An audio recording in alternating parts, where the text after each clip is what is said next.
I love you.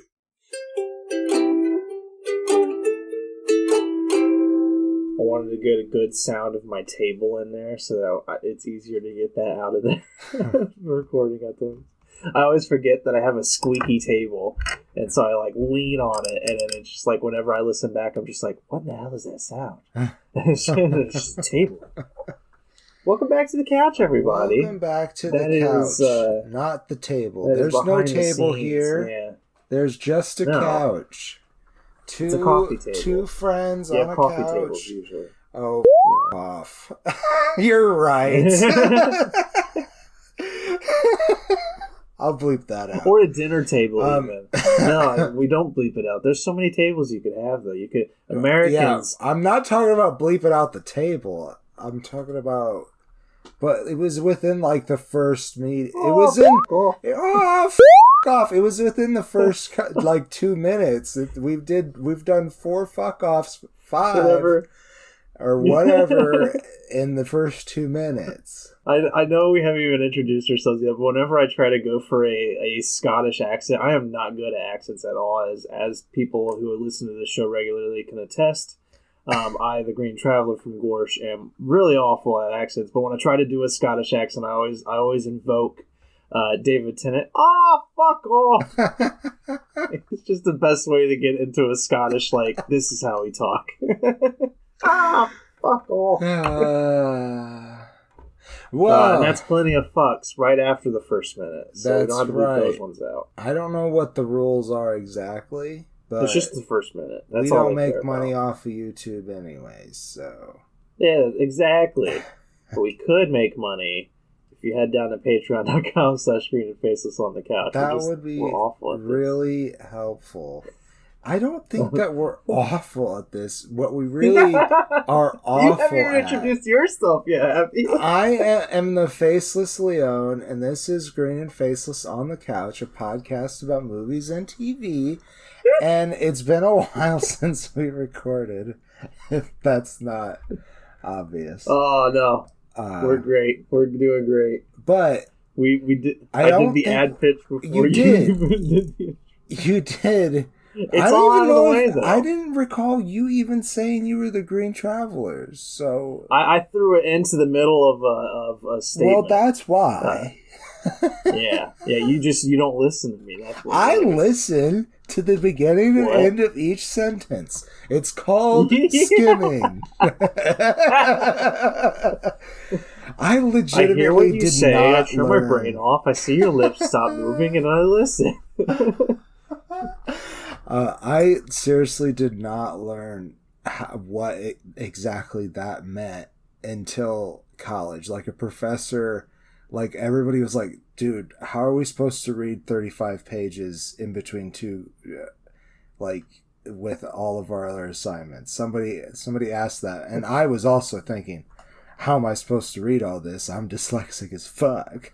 And he, in class, taught us precisely what it meant to skim a piece. Like, and I'm like, God, this is just the most useful thing, and nobody had ever explained this to me.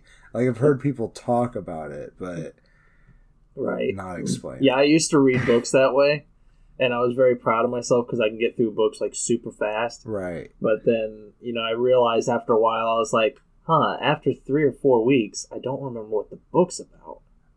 And I was like, I don't want that to be the case. So that's why I stopped. I now have to force myself to read slowly. Right. Because I want to experience the book. Right. But in an academic setting, when you're taking several courses at once, it's a priceless tool. But I just brought that up because I made a goof. So let's talk about Porco Rosso, the next film. Oh shit! The next film in the Studio Ghibli playlist. So we're really enjoying it. Yes, so we are back to a Disney-produced dub that we both listened to, and a Hayao Miyazaki written and directed film. That's right. This isn't the first look at his love of aircraft, but it's definitely the first, deep divulgent dive into the world of aircraft. Yeah, that's very fair, because it all revolves around one pilot, one sleazy, piggish man. His name is Marco Rossellini in the dub, but it's like Paget in the original. It is based that Disney used Rossellini because, all right, the original title, Crimson Pig, Kurenai no Buta, which literally translates to Crimson Pig, because he is a pig man who flies this really sporty red seaplane. And it's all about seaplane pilots. And male toxicity. Yes. Yes, it is about that. So it's after World War One, really after the Great Depression. Well, during the Great Depression, right at the beginning of it, really. And in fact, at some point, Porco has to get his plane fixed, and Piccolo, his mechanic, who's like the best mechanic in the world, has like his entire family and the entire village working on it. And it's all women, because probably most of the men died in World War One. In fact, Porco was a fighter in World War One. And after World War One is when he got cursed. Yeah, somehow, I don't remember mysteriously, how no the explanation curse for it actually happened. He said that's the thing. He gave an indication of when, but I don't know why that led. Well, it's all because of there is no curse. It's all just like how he visions himself. Okay, like it's all all right. a See, message. I guess I picked up on that, but so he just did the magic to himself. Okay, that spoilers. That's ahead that's of time, my. But that's my interpretation. It's I think yeah. It's all up for for you to think of. But it's just that's how I always imagine it, because I don't think anybody really mentions that he looks like a pig. They all just say he's a pig, like a very piggish person. They all mention that he has a piggishness, but I don't remember anybody specifically being like, he's a pig. I think I recall the pirates, especially not to his face, talking about him being a literal pig man. Like they would just, I mean, even like they said, "Oh, it's the pig," and Yeah. So you don't. I mean, even then though. That's what I'm saying. Like, even then, it all fits the message that he's not an actual pig. He is just known as a womanizer. He is known as that kind of a male who, he's just a pig. And that's how he is. That's Michael Keaton is the voice of Porco Rosso, and he plays him as a very, like, kind of not disinterested, but, kind of just like... Yeah, there's definitely a distance. Distance, aloof. The Japanese voice actor is Shui. You want me to handle it? Sure, I almost had it. Shuichiro Moriyama. Yoriyama is I almost had it, but thanks. I'm sorry. Thanks for the faith. I just knew. I heard you pause, and I was just like, okay, I can step. Yeah, I just was like just getting ready. I was just reading it.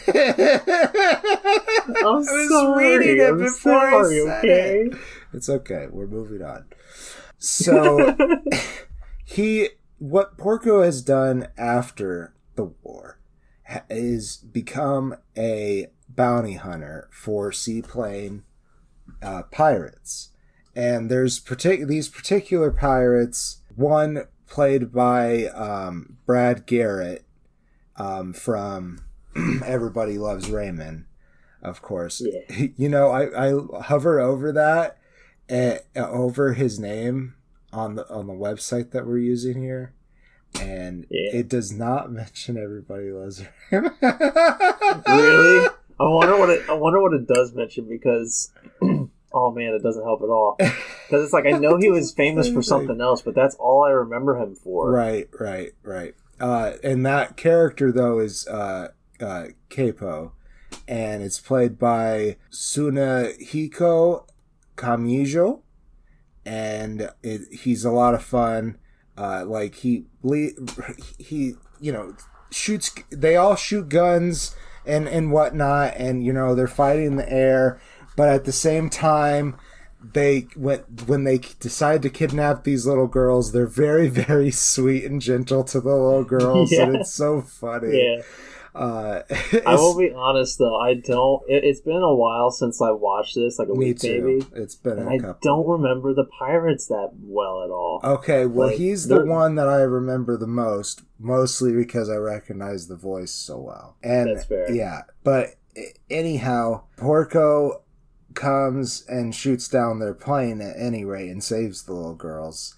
With the little girls' help. It's so funny. Yeah, it's pretty cute. Yeah. Yeah, and then all of the pirates are really upset with him, so they start making a plan to get even with him and hire this American guy. Oh. Yeah, and that is Donald Curtis, who also was a fighter in World War One. And that's Carrie Ellis, or Ellis. Good old Princess Bride guy. Yeah, I guess his first name is Ivan. That's kind of cool. What? Ivan Simon Carrie Ellis. Oh my goodness, that changes everything I knew about the name. Not really. Akio Otsuka. Thank you. In the Japanese version. And also, they made this. We're not going to list. We're not going to list the Japanese names. Airlines. But they did make the. Yeah, yeah, that's the punchline. You just blur out the punchline. Japanese Airlines made a dub of this, I guess, to promote because it has airplanes. That has to be that obviously is the only reason. Very funny. And they needed the American audiences to be able to just watch it and understand. so they got they got their own dub. It's so funny. But I love it. Real quick, before we get back to our synopsis, they do eventually put a Ghibli engine, which, is where the name was taken from. And that was pretty cool. Piccolo puts that in. I guess more accurately, Fio puts that in, but we're not to that point. Curtis is hired by the pirates to basically dogfight, Porco Rosso, and he does so and shoots down his plane, which was crapping out anyways. And so he already had an appointment to see Mr. Piccolo in Milan. But Grace, where the fuck is Grace on here? Gina, because her name is Gina. Madam Gina, played by Susan Egan, and you recognize that voice? I recognize the name. I can't remember. That is Megara from Hercules. Oh my goodness. Yes. Okay. And okay, yeah. Yeah, it's a very good. Just every time I hear her as a voice actor, I really enjoy it. And in the she was Japanese also Belle in Broadway musical. That's right. In the original Broadway musical, she played Belle. I've never seen that. Yeah. Tokiko Kato played Gina in the Japanese. Kato. But yeah, she's in love with Porco. And he doesn't see that because he's a pig, and that's not really how it shakes out. Yeah, I was gonna say for other reasons, but that's how everybody else thinks of it. Is that it's just like they all see that she's infatuated with him, and they're just like, God, he's such a pig for not returning the favor. Such a dumbass. That fat asshole. Fat flying fucking pig. Damn it. Okay, so she's in love with him and waiting for him to come during the day, not at night, because he always comes at night, to her garden, and then she would fall madly in love with him. And she tells this to Curtis when Curtis proposes. Which is not his only proposal in the film, but it is his first. And he is a womanizer, same as Porco. Right, but like just totally different. He wants to just take ownership of a woman. That's really what he wants. Porco has like that Frank Sinatra, like Humphrey Bogart charm, and then like Curtis is just a sleazeball. Yeah, like he's Glenn Quagmire right? From Family Guy. Like, I really wish that I didn't do that, but Curtis. Gets turned down by Gina, and why did I bring that up? Oh, she's furious at Porco because he's going to Milan because he's wanted in Italy, I think, for desertion from the Air Force. Probably. And this is all based in the Adriatic, I believe. I meant to bring up a world map. I'm looking up Adriatic Sea instead. That's probably better. Yeah. It's the strip between Italy and Eastern Europe, I guess. But anyways, it says here. I'm guessing that's an island that is where it takes place. Yeah, Caverner and Dalmatian Islands. Oh, the Dalmatian Islands. Wow, so that's where the dogs come from, huh? That's where the dogs come from. That's why they have spots.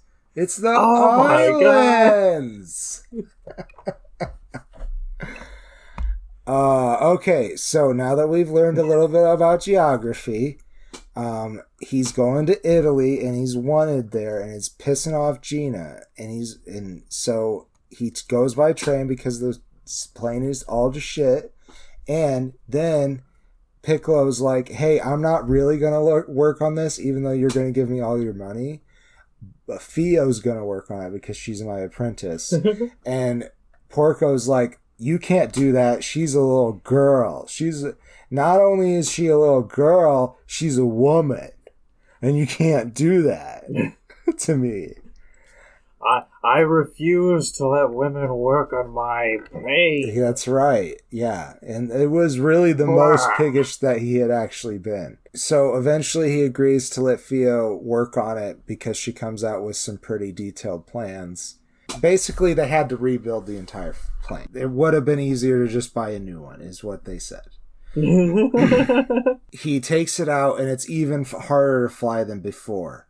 But once he gets it up there, it's awesome. Like, once he gets it off the ground. But he has to have Theo accompany him for a bit. Yes. Because he's not going to know the schematics. Right. Like, not only that, like, there's, theory, and then there's the mechanism in the world. Because, like, you're going to have to make adjustments, see how it actually reacts to the air. That kind of thing about engineering always interests me. And that's kind of what my dad does. He actually literally calibrates the machines that do stuff at factories. Ooh. Yeah. That's awesome. Yeah, and in fact, he was supposed to retire, and they're like, hey, nobody else actually knows what you know. Can we hire you on contract? And he's like, okay. All right. Well, I don't know what else I was gonna do. Smoke cigars and be a cool dad. Right, yeah. Anywho, I totally lost what I was actually talking about. We were talking about when they finally get the plane out and running, and it's Fio and Porco now. But now the secret police are after him because it's Mussolini, Italy. And they're coming after him because he's a deserter. And they really, really actually want him to join the Air Force because he's like one of the greatest fighters in the world. And he gets talked into a duel between him and Curtis. Yeah. Because Fio is a loudmouth, basically. Yeah. Yeah. And immediately... until he's like... fighting to his death. That's right. But immediately, Curtis is like, oh, Fio, I love you. Fio, come on now. Let's get married. And she's like, I will marry you if you fight him and win. And they go at it with planes. and that doesn't resolve anything, and then it's a fist fight. It is really a ridiculous line of events that I'm gonna leave for the viewer, I think. But it's so funny. I will equate it. To Family Guy's Peter versus the chicken fight scenes, where it's just like, you know, you're up in the air, and then all of a sudden it's just like, wait, they're now fighting each other, like bare knuckle boxing. Like, what is happening? Yeah, bare knuckle boxing, knee deep in the ocean.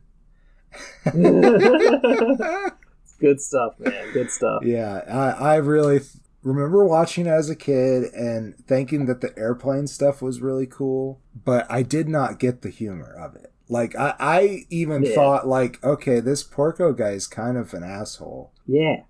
And he is, but he also is becoming less of one by the adoration that Theo gives him. Like, he likes he likes being looked up to and decides to be worthy of that, to become worthy of that. And I like, he's a very redeeming character.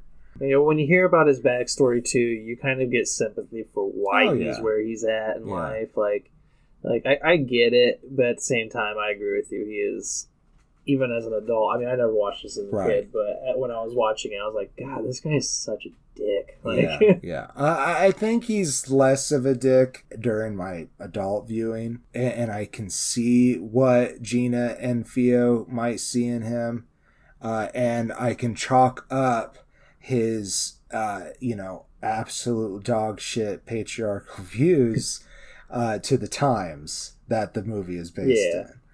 And, and he changes his mind once he sees what Theo can do. So, I mean, if that's really all it took, though, the world would be in a better place by now, because there's obviously plenty of female professionals. Well, I actually liked it a lot more as an adult, because I thought it was very funny, and it actually is trying to say something about toxic masculinity too, I think. But really, one thing I didn't get was, like, is there like a thing with him and Theo and Gina? Like, is there like a...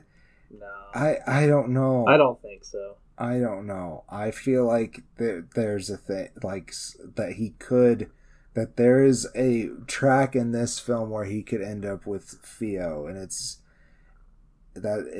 don't know. Yeah, I feel like there's a possibility, but I feel like by the end of the film, it's very clear that he had no feelings for Theo. In my opinion, right? I felt like he had no feelings for Theo. Yeah, there's and a lot of she blushing didn't have going any on, kind of feelings for him in that way either.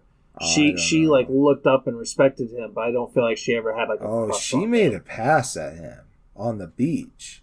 I recall her like literally asking him if he would want to, like in so many words. And then she was like, well, don't you like me, Marco, or Porco, whatever she was calling him? I don't remember if she called him Marco or not.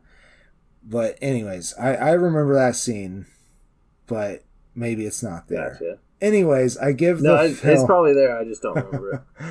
Anyways, I give the film a full face. I really enjoyed it, and it's definitely worth one watch, and I think I will watch it again at some point. I thought it was very funny. I didn't like it as much as I've liked the other ones. This was like the first one where as I was watching it, I was kind of like turned off. And it was mainly just because of him being the main character. Like, right. I do like the message. I think the message is really good. I also like what Michael Keaton did with it. Yeah, I like Michael Keaton. But I mean, I really do like the viewpoint that Hayao Miyazaki gave to toxic masculinity, and like I thought he did a really good job at portraying it. But like, it still just didn't stick with me. I did like the flying. I thought all the flight scenes were really cool, and I loved Gina and I love Theo. Gina was okay. Theo was great. I fucking love Theo. Yeah. But no, I give it 3 stars. I think it's a fun movie, but it was the first part. It was the first one of Studio Ghibli where I was just kind of like, I was watching it, but I was not invested. I gotcha. Well, we did another one. That's another Studio Ghibli film in the can. We might not have really agreed on our takes, but that's okay. I still do think it's worth watching. And Frank Welker was in it. Frank Welker was in it. That is true. He's one of the pirates. We almost forgot. Yeah. We almost forgot. Can't forget our boy. Can't forget Frank. Please come on the show. And that is the show. Yeah, I am the Green Traveler, of course. And I am the Faceless Leon, the most successful experiment on Earth. Oh, questionable. Yeah, it's probably really not true. I mean, I guess iPhone exists, and if that was an experiment. Well, goodbye. Safe travels and good night.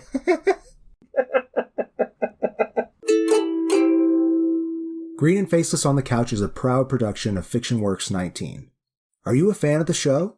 Feel free to contact us at greenandfacelessfans@gmail.com or visit our Patreon page at patreon.com/greenandfaceless. Don't forget to comment, like, and subscribe, or rate us on Apple Podcasts. Thank you so much for listening.